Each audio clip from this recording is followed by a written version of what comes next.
이것이 중생이요 복음입니다. 볼 워셔.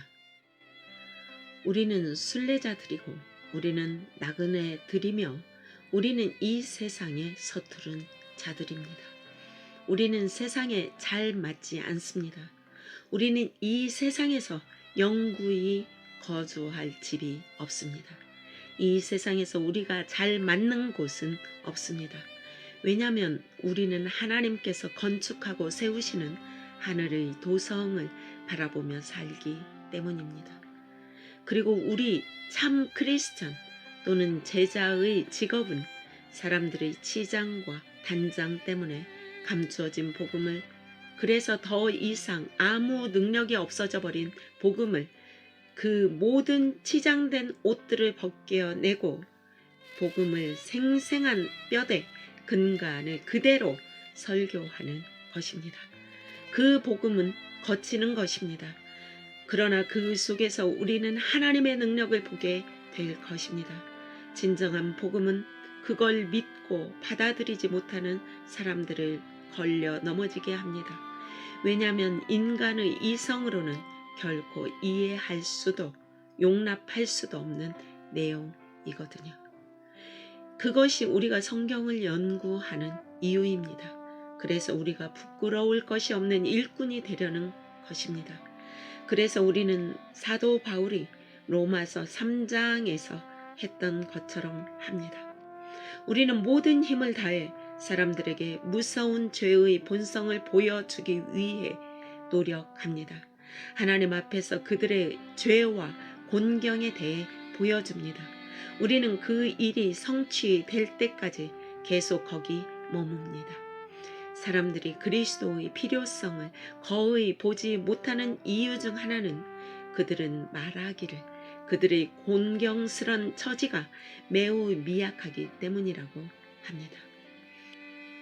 그들은 자기의 처지, 지옥에 대한 두려움이 거의 없는데, 왜냐하면 자기들이 얼마나 엄청난 죄인인지 모르고 그걸 모르는 것은 우리가 말해주지 않았기 때문입니다. 그들이 느긋한 이유는 우리가 새로운 방식의 복음 전하는 법을 발견했기 때문인데, 그건 우리를 거침 또는 걸림돌이 되지 않게 보호하는 방식입니다. 그래서 모든 사람이 오늘날 우리 복음 전하는 자들에 대해 호평합니다. 잘한다고 칭찬합니다. 여러분은 미국에서 어떤 세속적 모임에 가서 웃으면서 그들에게 하나님은 당신을 사랑하십니다 라고 말하지요. 그러면 아무도 당신에게 문제를 제기하지 않습니다. 오히려 칭찬을 듣지요. 그렇지만 당신이 사람을 가리키며 당신은 죄인입니다 라고 말하면 문제가 발생합니다. 하나님의 심판대 앞에서 당신은 죄인입니다. 물론 우리는 사랑으로 그렇게 하며 동정심으로 그렇게 합니다.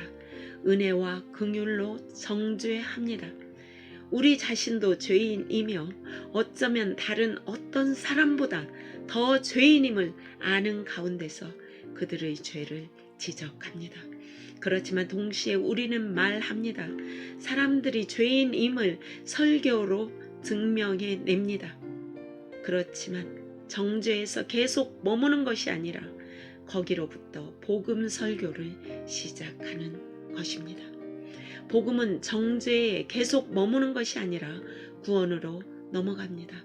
그러나 구원에 이르기 위해서는 정죄의 진리를 건너뛸 수는 없습니다. 여러분이 불신자에게 묻는 가장 끔찍한 질문은 당신은 천국에 가기 원하십니까? 입니다. 전도 또는 복음 설교의 끝은 자기 보존을 추구하는 것이 아니라 그 끝은 나는 그분을 원합니다가 되어야 합니다. 우리는 예수 그리스도의 복음을 토기장의 비유, 즉 예정 정도로만 바꾸었습니다.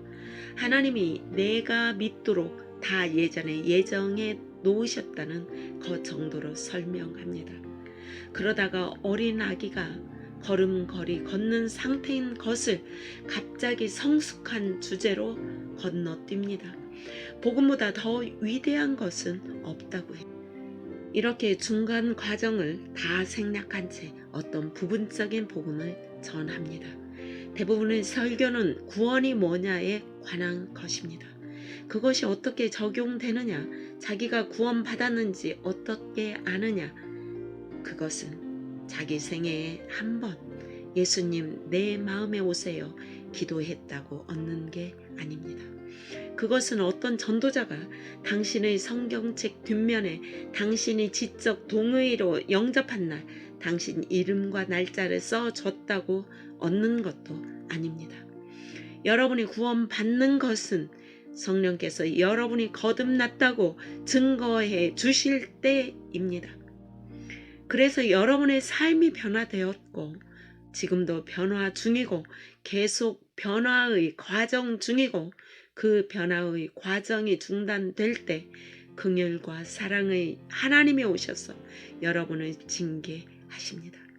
구원은 하나님의 초자연적 기적적인 역사입니다.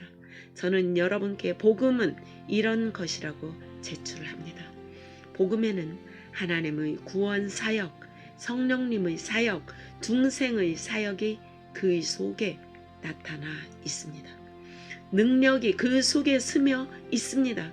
죽은 자를 부활시키는 것과 같은 능력, 성령님이 천지를 창조하실 때보다 더 큰 능력, 그것과 똑같은 능력, 그보다 더 큰 능력이 죄인을 중생시키는 거듭나게 하는 능력입니다. 그래서 중생은 기적이요 초자연적 역사입니다. 바꾸어 말하면 이런 중생의 사역 속에서 성령님이 재창조의 역사를 일으키시는데, 즉 하나님을 미워하는 사악하고 비열한 마음을 재창조하여 마치 전지창조와 같은 수준의 재창조입니다. 그리스도의 형상인 참된 의로움, 하나님의 형상인 참 거룩함으로 변화시킵니다. 이것이 복음입니다. 그리스도께서 죄들을 위해 죽으셨고 그리스도께서 죄를 위해 죽으셨는데 왜 그게 필요하냐면 대가를 치르신 것입니다. 그래서 하나님의 정의가 만족되었습니다. 여러분의 죄는 치워져야 하고 그래서 여러분은 하나님께 올 수 있게 되었고 그래서 하나님은 당신을 용서하실 수 있고 그것은 그 나무에 예수 그리스도의 피로 되어졌습니다. 그것은 어떤 간단한 계약을 통해서가 아니라 성령의 초자연적 역사를 통해서 우리에게 되어졌습니다. 동시에 초자연적인 성령을 통해서 적용되어졌습니다. 이 시간에 하나님은 명하십니다. 모든 사람은 회개하고 믿으라. 오늘은 구원의 날이며 너희는 장차 닥치는 하나님의 진노로부터 피하여 너희를 정죄하는 모세의 율법으로부터 피하여 도피성으로 가라. 그것은 바로 예수 그리스도이며 그분께 달려가라. 회개란 간단히 말하면 항복하는 것입니다. 하나님께 대항해 싸우는 것을 멈추고 자기 공로로 구원을 취하려는 시도를 멈추는 것입니다. 실제로 그걸 포기하고 그리스도 앞에 고꾸라지는 것입니다. 이것이 구원입니다. 아멘.